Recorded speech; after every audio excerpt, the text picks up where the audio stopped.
It's August 2nd, and happy birthday to Logan the Accordion Fox.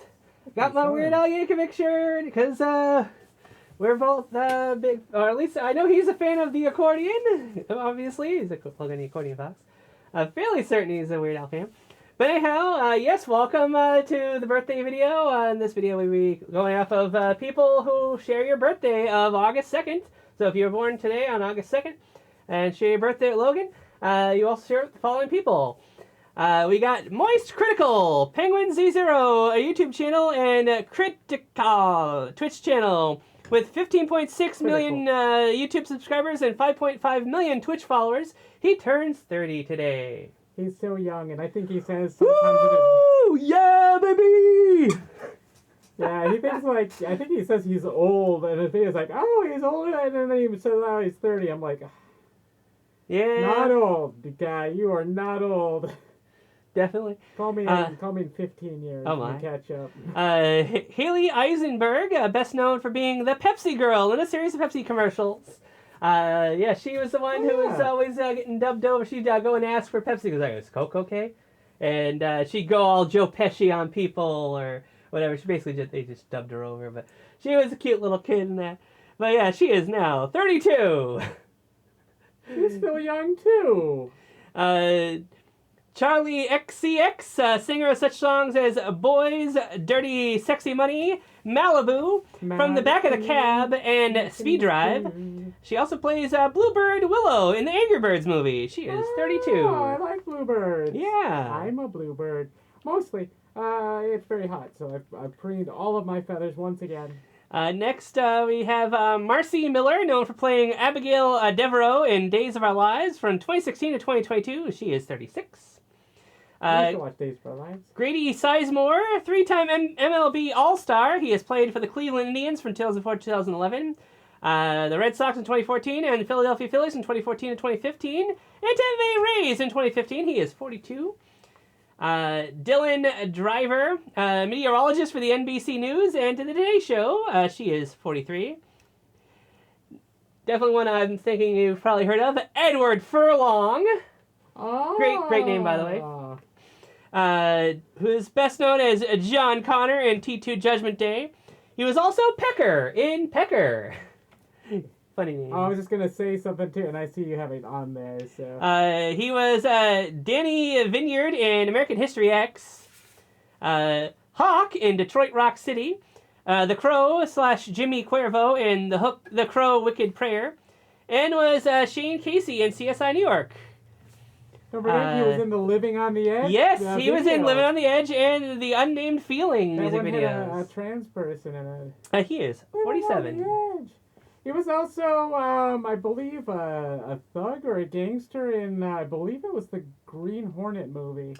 I vaguely recall seeing that. Because he goes into the room and the bad guy had the gun with the two barrels. Like, he welded two guns together. Oh, okay. And he was like, yeah, isn't it cool? Everybody's like, I guess. I mean, it's kind of dumb. And then, like, yeah, he was one of the guys that got shot. I wasn't sure if that was worth concluding, so, okay, cool. Of course it's worth including. Next is Sam Worthington. I'm sure you've all heard of him. He's best known for playing Jake Sully in the Avatar movies. Because apparently they made more than one of those, and they're planning to make a lot more of them for some reason. And Marcus Wright in Terminator Salvation, so another Terminator cast member. He was also Perseus in the Clash of the Titans remake and its sequel, Wrath of the Titans, Captain Jack Glover in Hacksaw Ridge, and he has played Captain Alex Mason in the Call of Duty Black Ops game series. He turns 48. There you go, that's more my speed. Somebody that's actually older than me. Next, we have Michael Weiss, a figure skater who is in the U.S. Figure Skating Hall of Fame and is a three-time national champion, 1999, 2000, 2003. A two-time world bronze medalist in 99 and 2000, and a two-time Olympic team member. He is 48.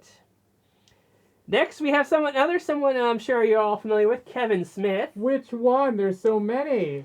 Better known as Silent Bob, director of the Clerks movies, Mallrats, Chasing Amy, Dogma, Jay and Silent Bob movies, Jersey Girl, Zack and Miri Make a Porno, Cop Out, Red State, Tusk, Yoga Hosers, and he also appeared in the documentary Stan Lee's Mutants, Monsters, and Marvels, interviewing Stan Lee, as Jack Kirby in the Daredevil movie, as a warlock in Live Free or Die Hard, which I believe he also had writing credit for his character in that.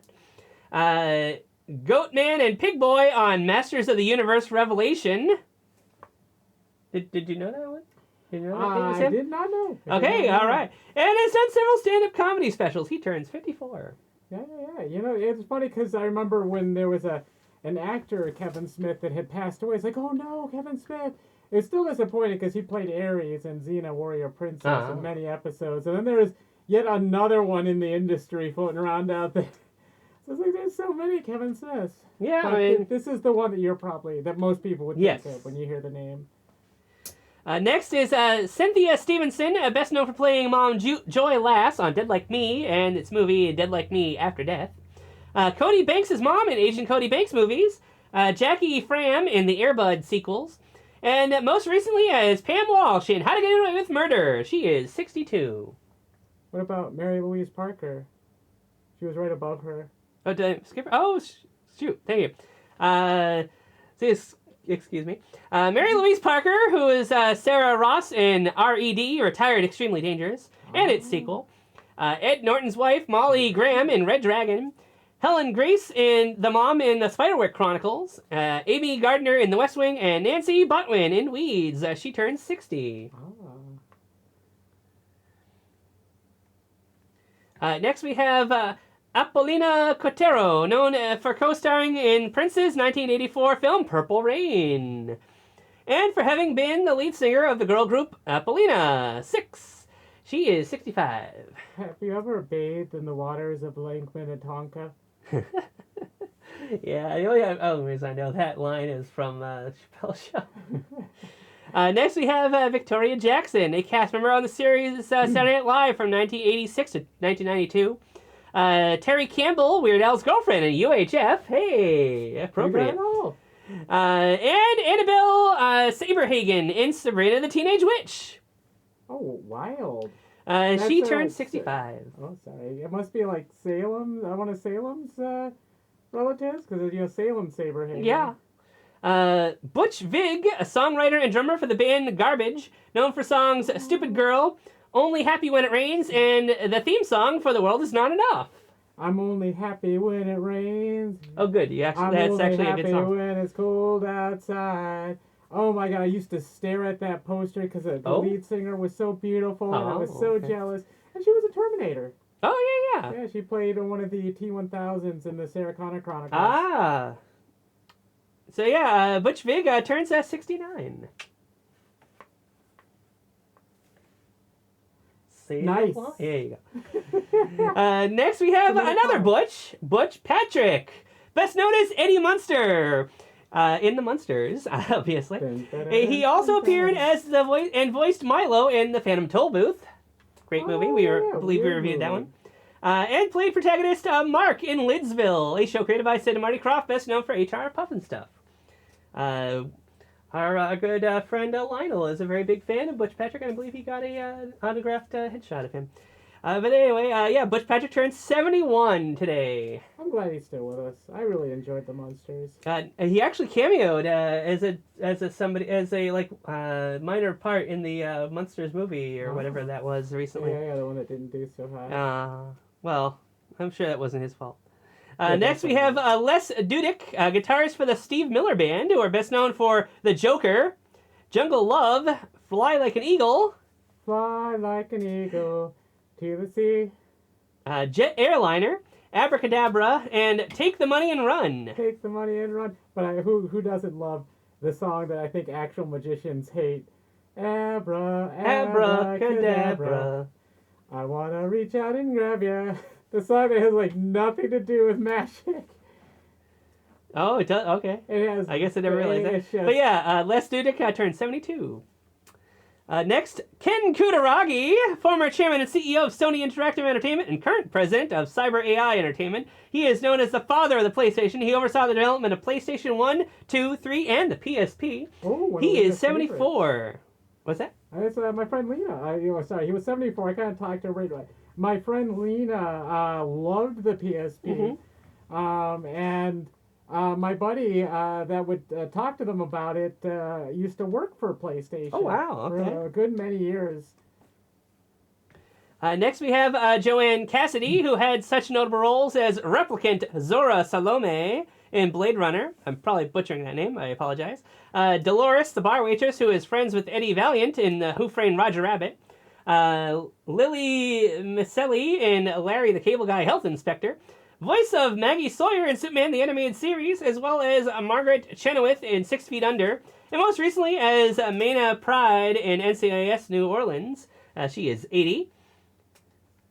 Next, Kathy Lennon, singer of the Lennon Sisters, known for Mississippi Mud, Mickey Mouse Mambo, Tonight You Belong to Me, and Sad Movies, Make Me Cry. She is 81. Neat. And Garth Hudson, keyboardist of The Band. Such an original name, the Band. Oh, yes, The Band. Known for songs Up on Cripple Creek and The Night They Drove Old Dixie Down. He is 87. Unless you're familiar with any other The Band songs. Next, we have Mojo Nixon, a singer best known for his novelty song Elvis is Everywhere. He was 66. He was born August 2nd, 1957, and sadly passed away February 7th of this year. So he would be 67, right? Yeah. It was a year. He only died earlier this year. Oh, yeah. This is accurate. Oh, wow. Next, we have Wes Craven, director of Last House on the Left, 1972, The Hills of I, 1977, and its 2007 sequel, Swamp Thing, 1982, the first 3 Nightmare on Elm Street films, and A New Nightmare, Scream 1 through 4, and Red Eye, 2005, Pulse, 2006, and My Soul to Take. He was 76 when he passed away in 2015, in August 2015. He was born in 1939, and if he were alive today, He'd be 85. he'd be 85. Wow. Almost made it. Next, we have Peter O'Toole. Oh, that's Timmy's dad, yeah? Oh, yeah. Best known for playing T.E. Lawrence in Lawrence of Arabia, Don Quixote in 1972's Man of La Mancha, Sherlock Holmes in 4 TV movies from 1983. Yeah, for some reason they made 4 of those in the same year, or released them, I guess. Study in Scarlet, The Sign of 4, The Baskerville Curse, and The Valley of Fear. He was Anton Ego in Ratatouille, so there you go. I mentioned that to you earlier. He was 81 when he passed away in December of 2013, and he was born in 1932. So if he were alive today, how old would Anton Ego be? 1932? Yes, 1932, and he passed away in December of 2013. So that would be... Sorry, give me a second. Minus 2, 88. He'd be 88, all right. Next, we have James Baldwin, author of Go Tell It on the Mountain, Notes of a Native Son, and If Beale Street Could Talk. He was 63 when he passed away in December of 1987. He was born in 1924. Oh, wow, that's an easy one. 100. Yeah, so he'd be turning 100 today. And of course, the street you mentioned. If Beale Street Could Talk? Yeah, that was, I believe, where Elvis was born. Oh, okay. Next. Tupelo. Next, we have Carol O'Connor. Best known as Archie Bunker in All in the Family and Archie Bunker's Place as Chief/Sheriff William O. Bill Gillespie in The Heat of the Night. Jacob/Jake Gordon in Party of 5, and Gus Stemple in Mad About You. He was 76 when he passed away in June of 2001. He was born in 1924, so if you were alive today... That's another one. That's 100. Would have been 100. He would have been 100, all right. Wow. Next we have Bill Scott, best known as the head writer/co-producer and the voice of several characters from the popular programs Rocky and His Friends and The Bullwinkle Show, as Bullwinkle J. Moose, Mr. Peabody, Fearless Leader, Dudley Do-Right, Gruffy Gummy, Sir Tuxford and Toadwort in Adventures of the Gummy Bears, Moosel and Brat in The Wuzzles, Super Chicken from 1967, and George of the Jungle in 1967 as well. Oh, watch out for that tree. Yeah. Watch out for that tree. He was only 65 when we lost him in 1985, and he was born in 1920. Yeah, which would have been 104 years old. Also, Sakonko is from Massachusetts, so when he says... And so is, I believe so is Logan, or he's at least in that area. He's in so I just seem like a jerk pointing out that it's Mr. Peabody. But Massachusettsians have I have Peabody, which is spelled the same way. It didn't even occur to me that no, I said it. I think it's cute. Next is and lastly, Frederick August Bartholdi, best known for designing the Liberty lightning the world, commonly known as the Statue of Liberty. He was 70 years old. Now, this was a little bit of a weird thing. Different sources gave me his birthday as being April 2nd, and others were telling me it was August 2nd. So I'm not entirely sure if this is he's accurate to be on here. But he was born in 1834, and he died in October of 1904. He was 70 when he passed, and if he were alive today... He'd be 190 years old. Be 190, yeah. I almost made it. I wonder if the confusion with the birthday comes from the fact that his middle name is Augustus or whatever it was. I don't know. I mean, both things I was looking up, saying the exact same person and saying that he was the guy who created the Statue of Liberty, and one was saying April, one was saying August, and multiple sources were saying both. So I was like, I don't know. I'm just gonna put it in here and make a mention of it. There you go. You know that the crown and the Statue of Liberty, those are rays of light emanating from it. They're not actually part of the crown. Those spikes that come out. Okay. So if you were to do a real life version of the statue, there would be no spikes. Really? Okay. I will be including links below to a montage of the Pepsi Girl for anybody who's curious about that. Because I definitely do remember seeing those ads. Yeah, same. But yeah, it's definitely been a long time, so I wouldn't blame anybody for not remembering what that is. As well as links to Moist Critical's YouTube and Twitch channels. Yeah, I watched the and my sources for this information as well. I don't ever put sources for the Wikipedia entries, but just assume that a lot of stuff is going to be coming from Wikipedia. I believe they're currently experiencing a we need money to keep this thing afloat syndrome here. I money twice, and we promise this will be the last time, but each time they're like, it's not. Yeah. They just ask again. So anyhow, moving along, we are now on to the On This Day in History portion of the video. So these are all things that happened on this day in August 2nd in history, starting with 1610. English explorer Henry Hudson enters the bay, later named after him, the Hudson Bay. In 1695, Daniel Quarre receives a British patent for his portable barometer.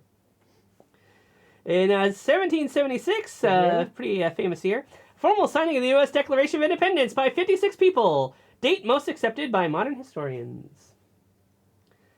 So yeah, that's probably one of the biggest dates that are probably on here for anybody born in America. 1787, Swiss Alpine explorer Horace Benedict de Saussure. Saussure? What do you think? The first one. It's close enough. Becomes the third person to reach the top of Mont Blanc. Oh, from who did all those the Bugs Bunny, right? Yeah, spelled the same way. In 1790, the first U.S. census is conducted. The population was 3,939,214, including 697,624 slaves. Oh. Wow. Okay. History is ugly. It's got a lot of warts. Hey, it's what's happened. There's no sense in ignoring it. I mean, I do censor out a bunch of unsavory things that happen in history, unless of course they're extremely historically relevant. I typically omit stuff, terrible things like that. But in any case, this was the very first U.S. Census, and the fact that they actually made note of them, I think, is pretty cool. They could have just been like, oh, they're property, they don't count as people, so it's like they wouldn't have even counted them, but they did count them. So that says they were already thinking that they were indeed worthy of being accepted as being counted towards the total population. So as terrible as it was, I think that we couldn't have asked for anything better of the U.S. Census for that. Anyhow, moving on, in 1791, Samuel Briggs and his son granted U.S. patent for a nail making machine. I want to say it's the hammer and nails kind. Oh, I've hammered these before. It's not In fun. 1798, Battle of the Nile, British Royal Navy under Admiral Horatio Nelson further decimate the French fleet. Oh, 10%. I do not remember why I decided to include that, but in any case. 1802, Napoleon Bonaparte declared consul for life after winning a national referendum. Wonder how that worked out for him. No. In 1819, the first parachute jump in the U.S. By Frenchman Louis Charles Guile over Jersey City. Interesting. In 1858, the first mailboxes are installed in Boston and New York City streets. And Government of India transferred from East India Company to the British Crown. Hope they got it back. In 1864, Saratoga Racecourse, America's oldest thoroughbred racetrack, opens in its inaugural meet with 4 days of racing. Ooh, bread and meat. In 1865, Lewis Carroll publishes Alice's Adventures in Wonderland. Oh, I've heard of those. And a transatlantic cable began being laid by SS Great Eastern between Great Britain and America snaps and is lost. Next, in 1870, Tower Subway, the world's first underground tube railway, opens in London. Wonder if that's the famous tube, the tube. Next, we have in 1873 the first trial run of San Francisco's cable car, Clay Street between Kearny and Jones. Now, instead of having cable cars, they have Wi-Fi cars. Ah. It's advancement in technology.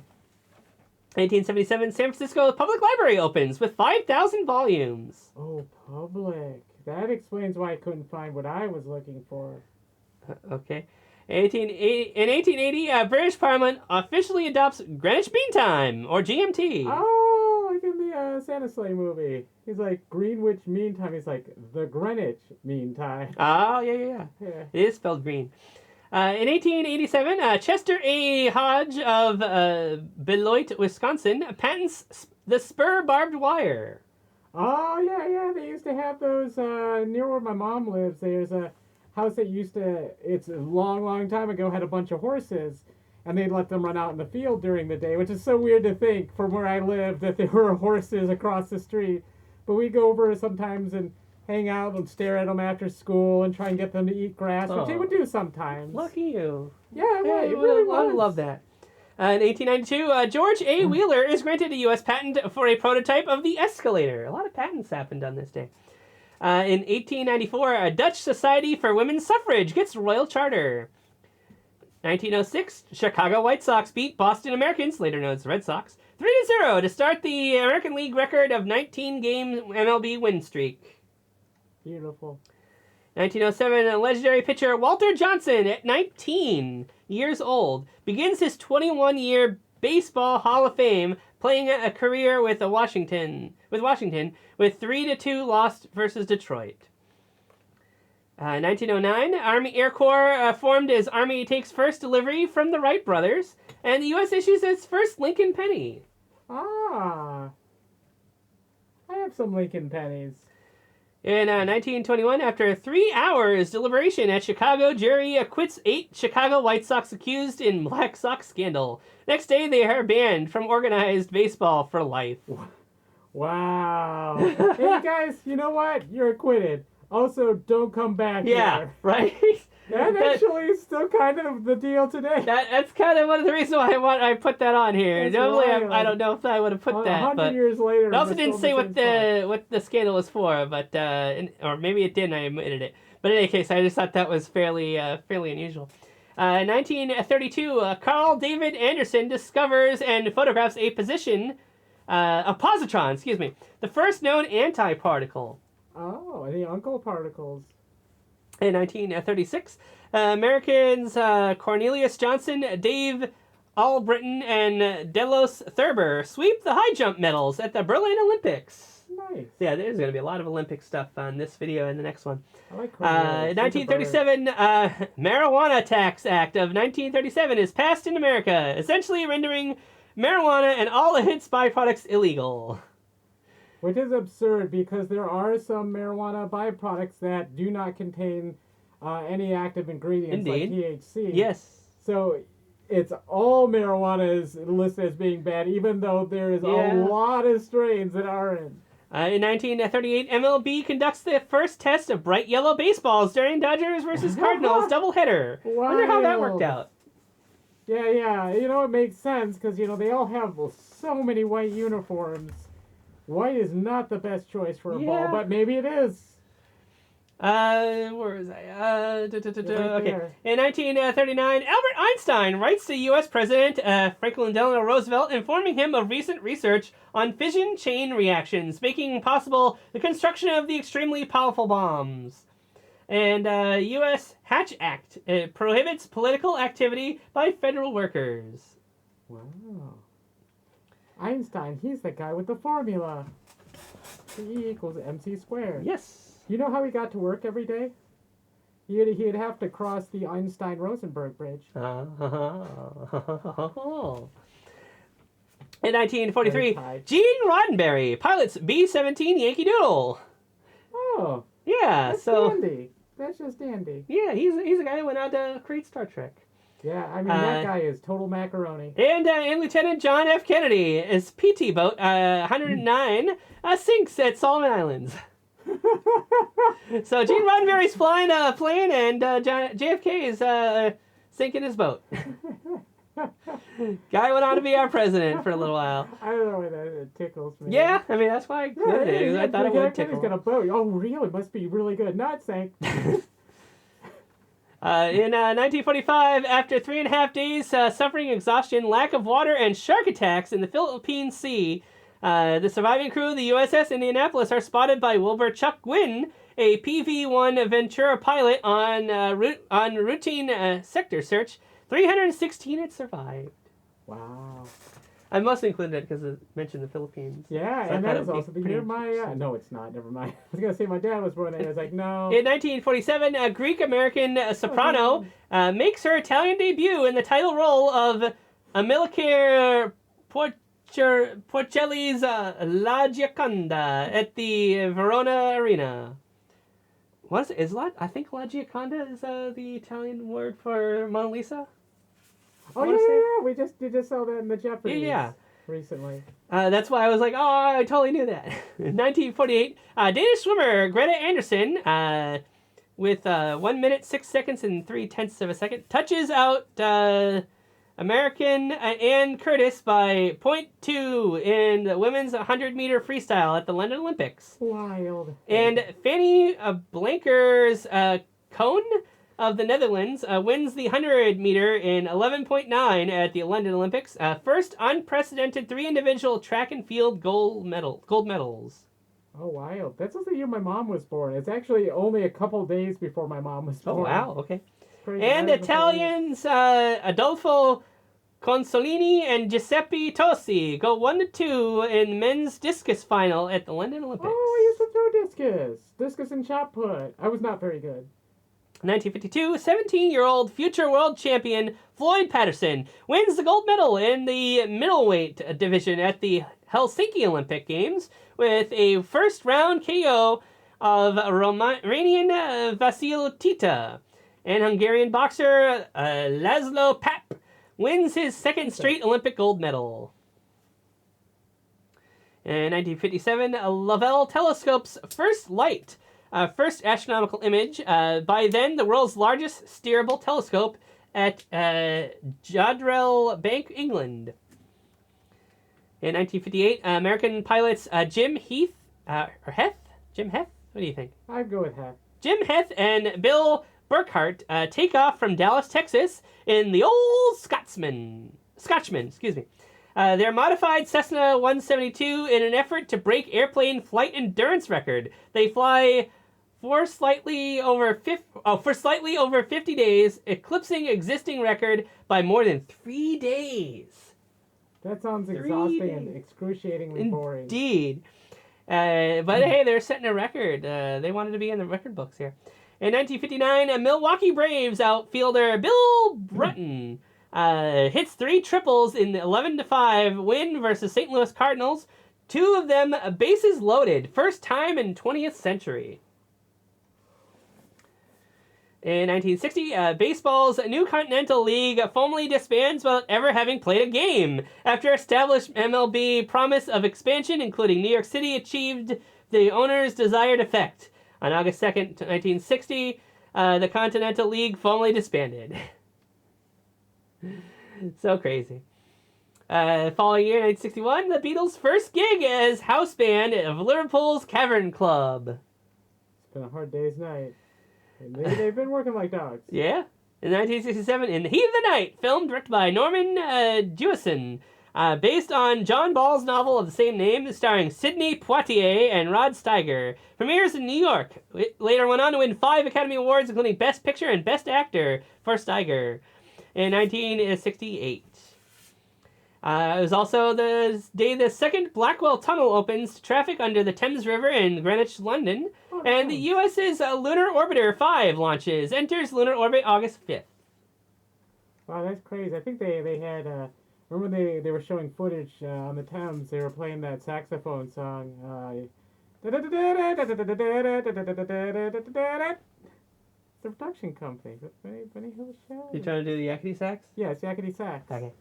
Come on. You can't see it. Now we're going to demonetize because of my pitch-perfect rendition. But anyhow, yeah, just find it interesting that it was August 2nd when the Orbiter 5 launched, and it didn't enter lunar orbit until August 5th. So it took 3 days for it to end up in orbit. So what were they doing in all that time that they were up there? It must have been the most boring time ever. Anyhow, 1968, Ron Hansen, Washington Senators, and Tim Cullen, Chicago White Sox, become the first Major League Baseball players to be traded for each other twice in the same season. They had been traded in February in opposite directions. It's like, yeah, we want to trade this guy for that guy. It's like, we changed our minds. We want him back. In 1969, Bob Dylan makes a surprise appearance at his 10th high school reunion. In Hibbing, Minnesota, and U.S. President Richard Nixon visits Romania. 1970, rubber bullets used for the first time in Northern Ireland during the Troubles.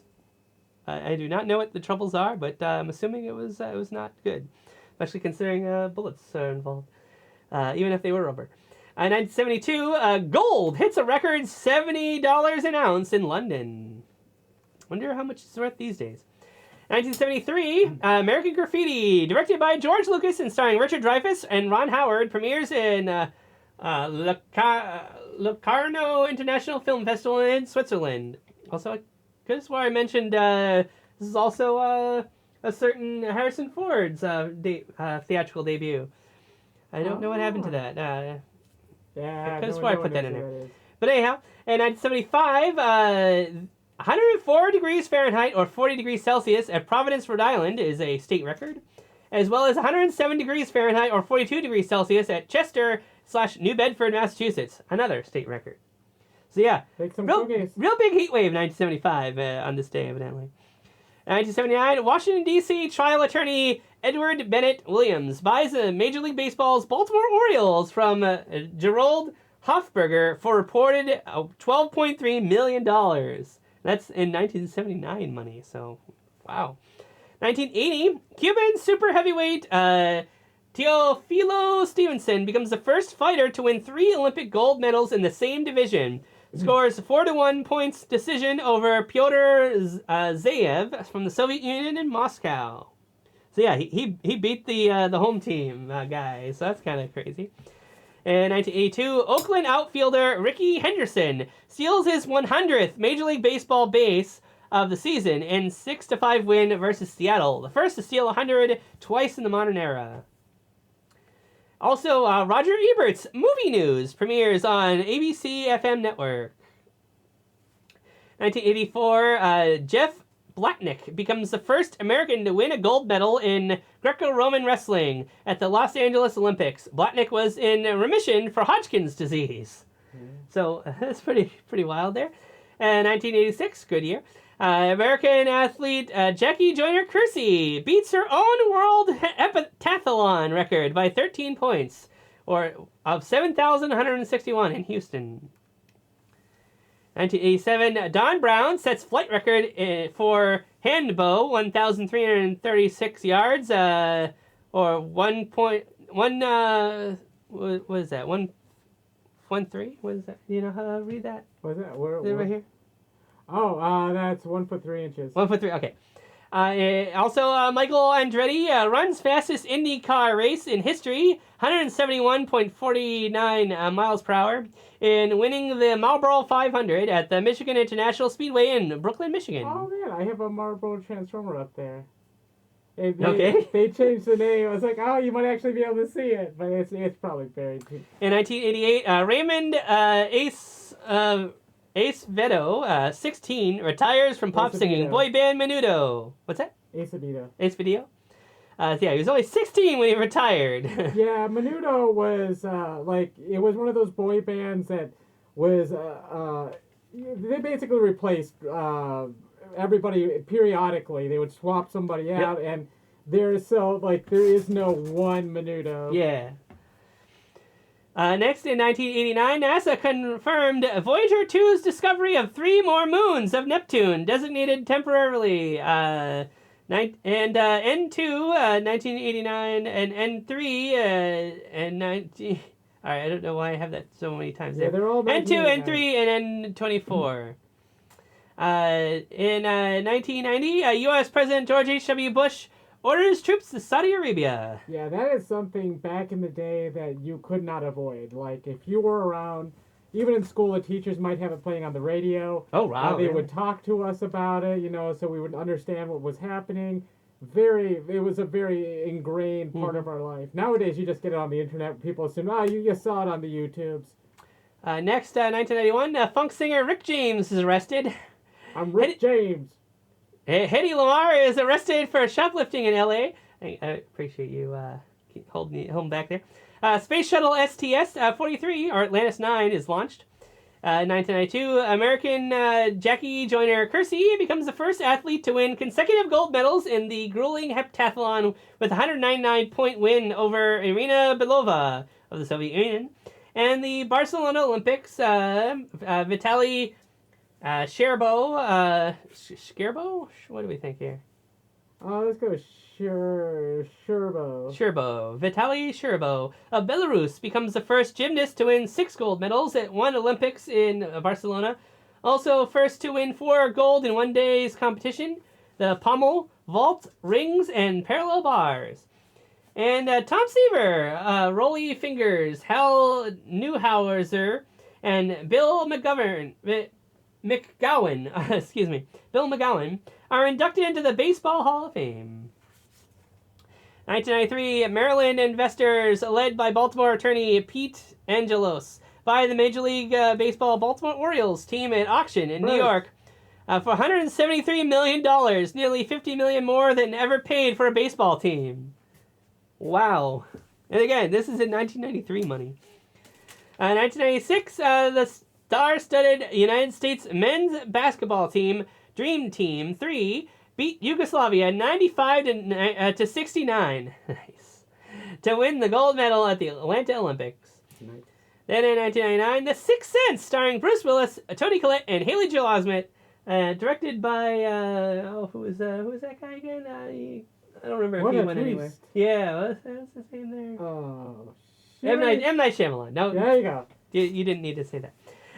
So you got premieres. 2005, Messenger spacecraft performs an Earth flyby.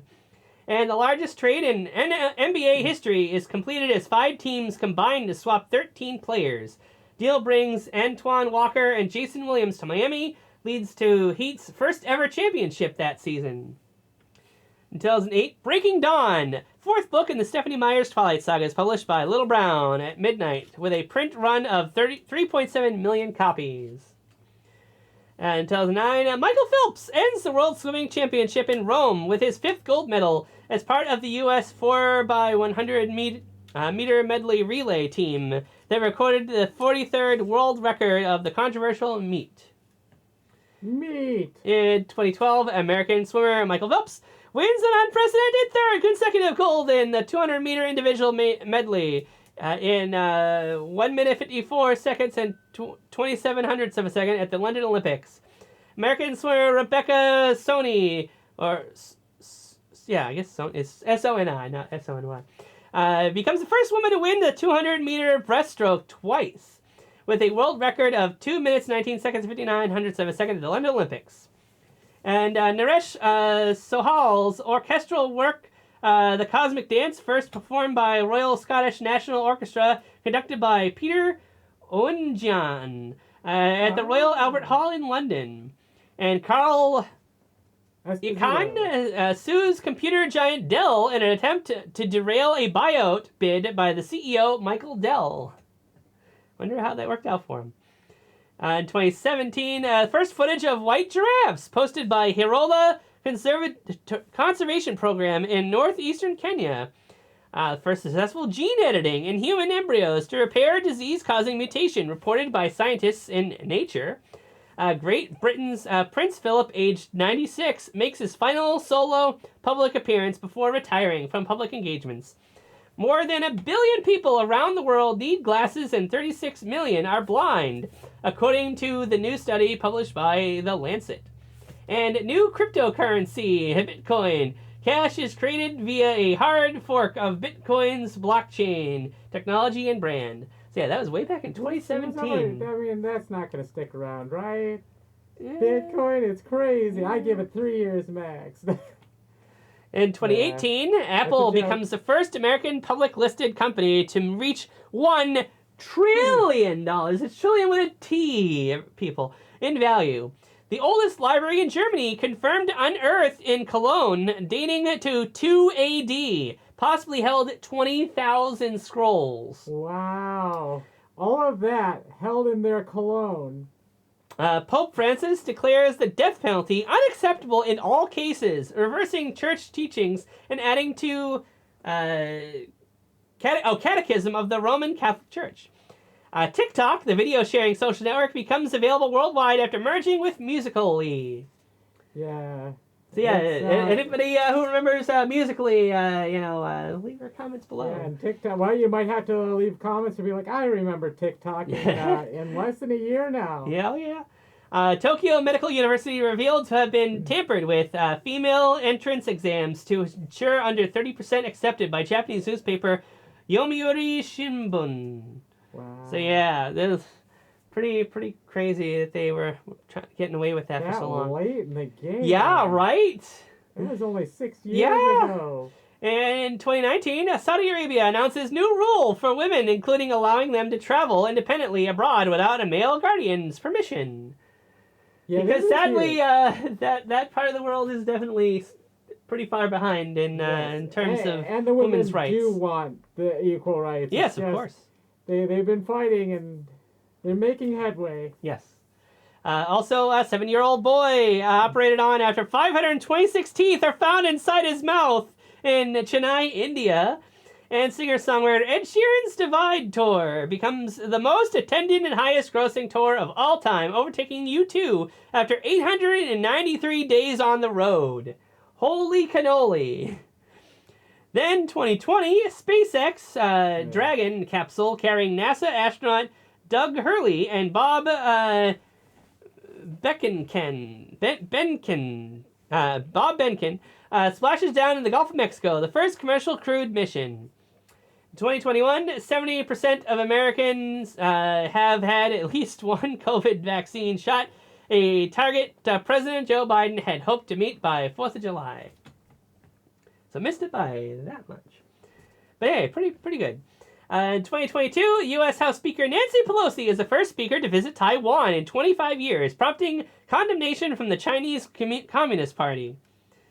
For multiple reasons. And finally, in 2023, Beijing records its heaviest rainfall in 140 years, registering 744.8 millimeters, or 29.3 inches. July 2nd to August is a typhoon. 29th of July to August 2nd as Typhoon Doksuri passes through. And lastly, fossils from ice desert Peru may be the heaviest creature that ever lived, beating the blue whale named Perucetus colossus. Heavier bones meant it could have weighed 85 to 340 tons. That's TONNES tons. Yeah, I forgot the conversion rate per ton. Something like 1,800. It's like a little less than a standard ton. So yeah, Still incredible. So yes, very incredible. So anyway, yeah. So hopefully you all found some of that interesting. Try to keep a good mix in there of things. Obviously, with the Olympics happening as we speak, there's going to be a lot of Olympic stuff happening on this day in history. Olympics. So hopefully you yeah. And yeah, the next birthday video coming on the 11th will probably have a bunch more Olympic figures. But yeah, hopefully you all enjoyed that. If you like a birthday video, let us know in the comments below. Like I said, next one's coming up is the 11th. And we'll see you in that video. Bye-bye. And happy birthday, Logan!